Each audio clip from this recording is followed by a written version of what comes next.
juego parte de la colectividad y algo vital para conocer y comprender nuestro mundo. Sin juego no hay nada. Este año en What Design Can Do GNP México vamos a jugar, nos vamos a tropezar, nos vamos a levantar, nos vamos a volver a tropezar, pero eso es justamente parte del juego y vamos a disfrutar una de las primeras habilidades que desarrollamos en nuestras vidas. Así que arrancamos oficialmente con nuestra primera invitada, a quien le pedimos disculpas por robarnos su frase para este primer bloque. Ella ha diseñado juguetes y espacios de juego que promueven la exploración, la imaginación y la colaboración. A través de su empresa Heroes Will Rise, inspiran el juego creativo y abierto, pero yo creo que mejor que sea ella la que nos cuente todo esto. Un aplauso enorme para nuestra primera speaker, Cas Holman. ¡Woo! Thank you. Hola. Buenos días. Hello. I'm so happy to be here. I love your city. Me encanta la ciudad. The people, the art, the architecture, the earthquakes, the greenery, the parks are beautiful, the music, the manifestaciones. All of these things are what make us human. I mean it. I do love the earthquakes and the manifestaciones. They're what makes us human, right? Just like play. So before I dive into telling you about some of my recent projects and the kind of questions and ideas behind them, I wanted to take a minute to help you reconnect with your own play. When I'm designing, that's my play, and I think we all have different, very unique, very personal ways of playing, so I want to invite you for just a minute to close your eyes, take a deep breath, and remember some time from your childhood that you were playing. What was around you? What were you playing with, or who were you playing with? If anything, maybe there was nothing. What did it feel like? What was guiding you? And now come back into the room with me here. You could spend certainly much more time than that doing that. But what was it that you think made you think of that memory in particular? What was it about that particular moment or that particular play that resonated with you and that kind of left an impression? What were you rebelling against? I would bet it was something. Maybe it was the schoolwork that was waiting for you. Maybe you were rebelling against sitting still, being serious. Maybe, like me, you were rebelling against staying clean. I always got really dirty when I played, so I was like, clean clothes, ruin them now. Maybe you were rebelling against the structures of your life and the schedule. Maybe you were trying to escape from something that was going on in your family. Whatever you were doing in that play, it was serving you in very deep ways, and it stuck with you enough to remember. So think about that as we're going through. So one of my most recent projects that I'm really excited to talk about, because this just opened 3 months ago at the Queens Museum in New York City, is called, the whole exhibit is called Prototyping Play.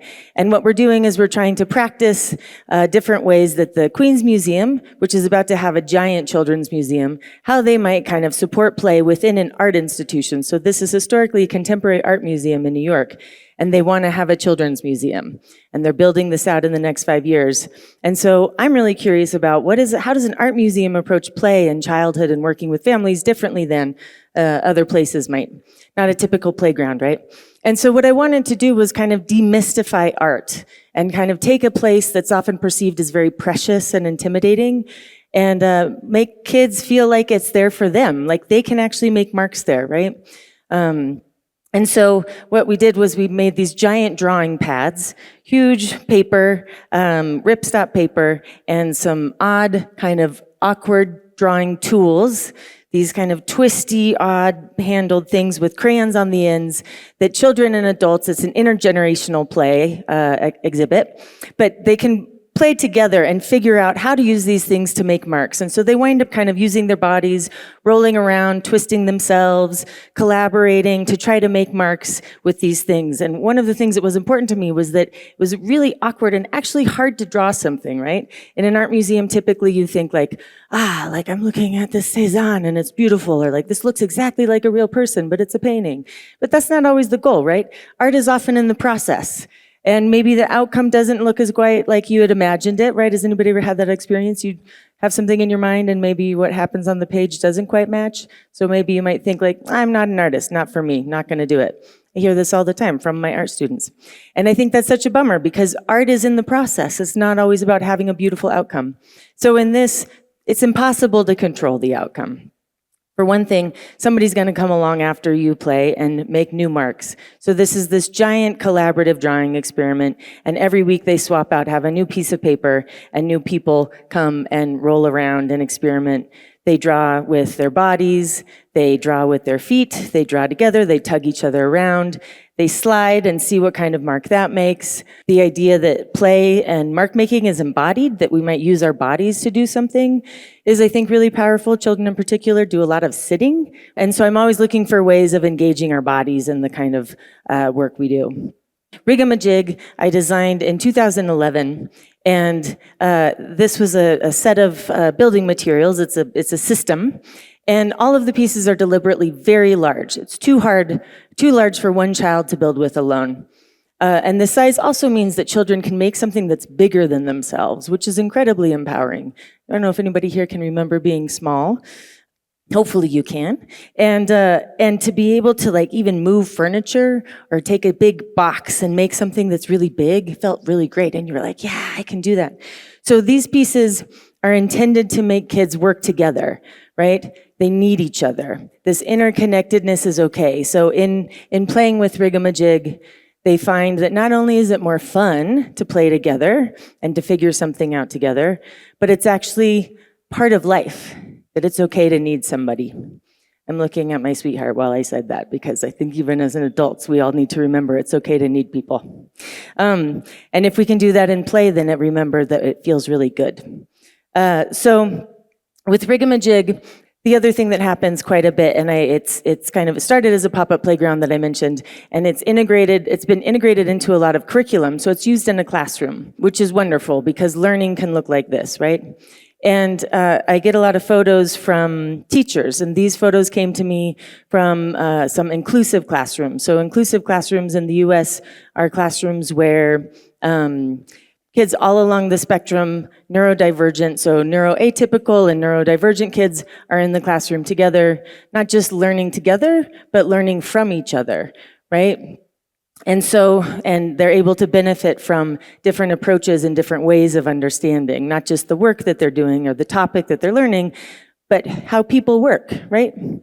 And in these photos, these two hadn't played before. And somehow in the process of playing with Rigamajig, they understood that they could do something together, and it took it in a whole new direction, and this became a theme, that the child in the chair was the most popular kid for quite some time. And I've heard this about other ways as well, that children who historically aren't understood in the collective group of a classroom, through playing with Rigamajig, their peers can see them in a way that they hadn't understood before.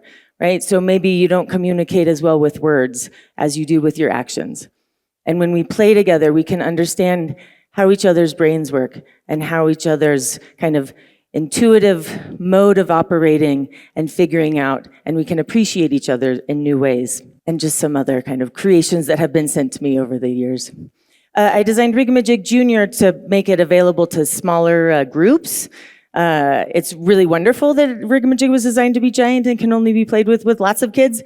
However, it is also fun enough that it could be played with one or two. So in these smaller pieces, I integrated some more abstract forms. And one of the things that's meaningful in that is that it can be either a mouse head or a bird or a slice of pizza or maybe a mountain, right? So all of these pieces are intentionally abstract, and this relates to there not being instructions because they kind of help children be intrinsically motivated, right? So something from inside makes them want to figure out either what to do with it or it meets them where their imagination is.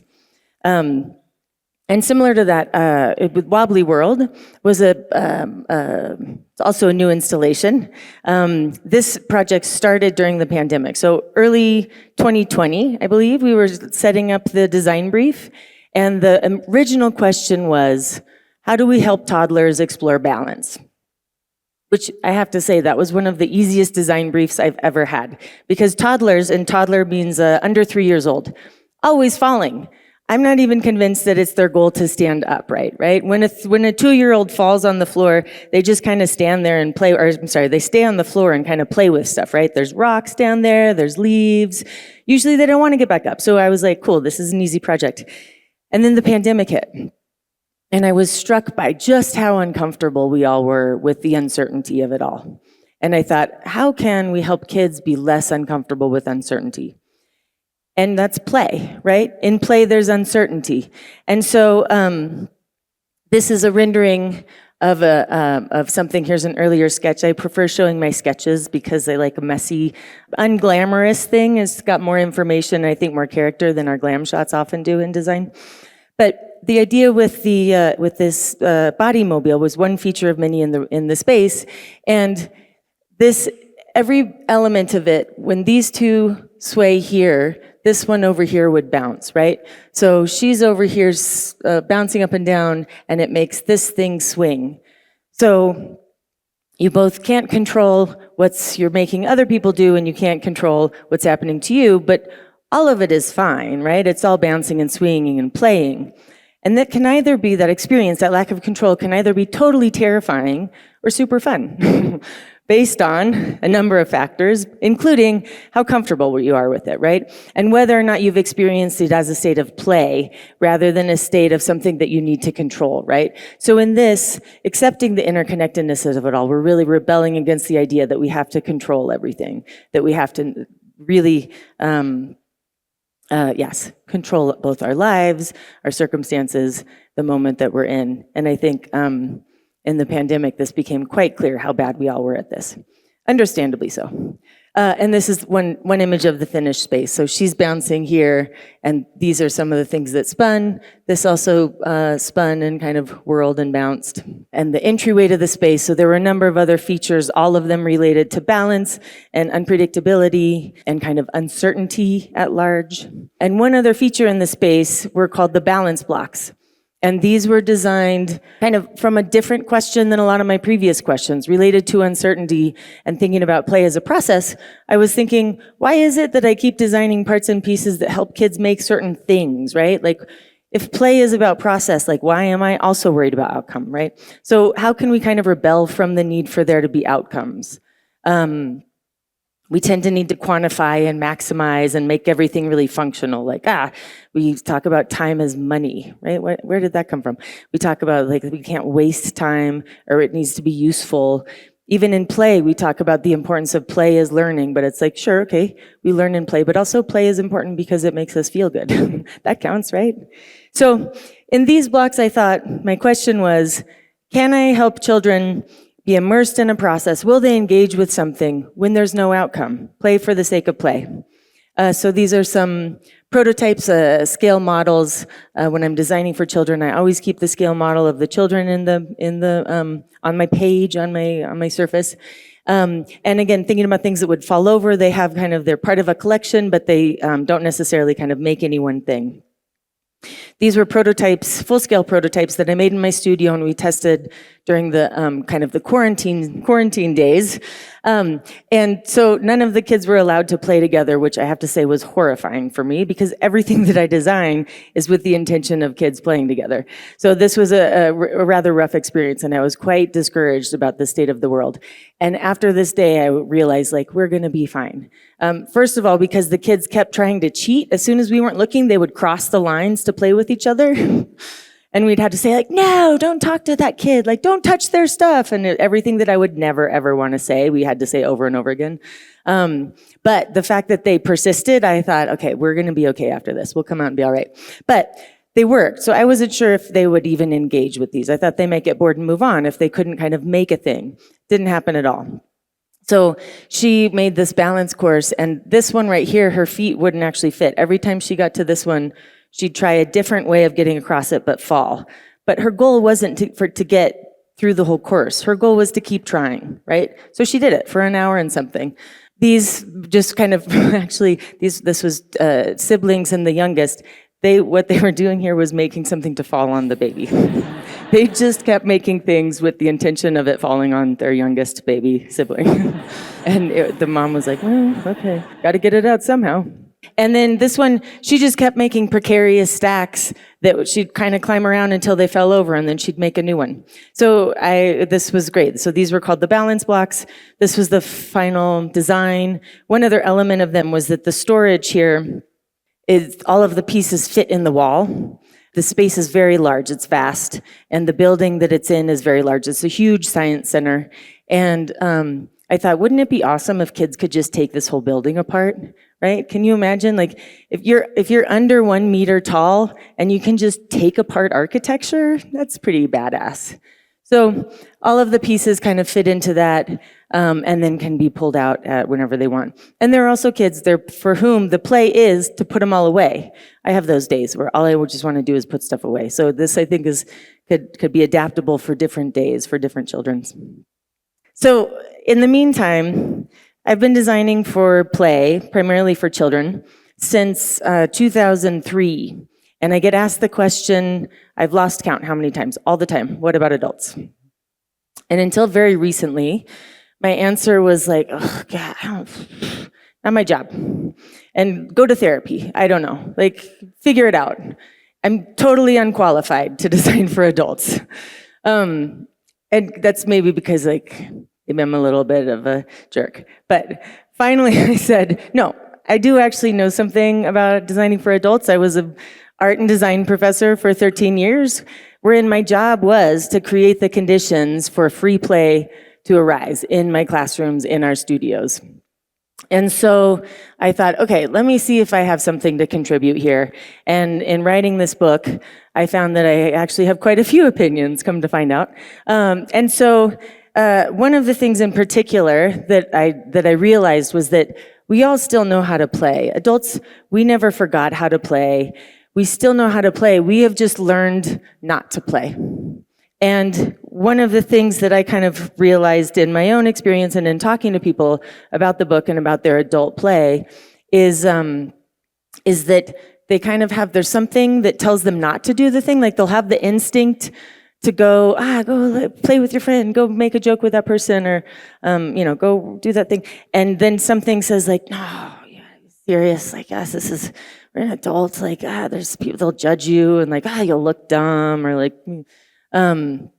somebody's watching. So I started thinking about an adult voice and a play voice.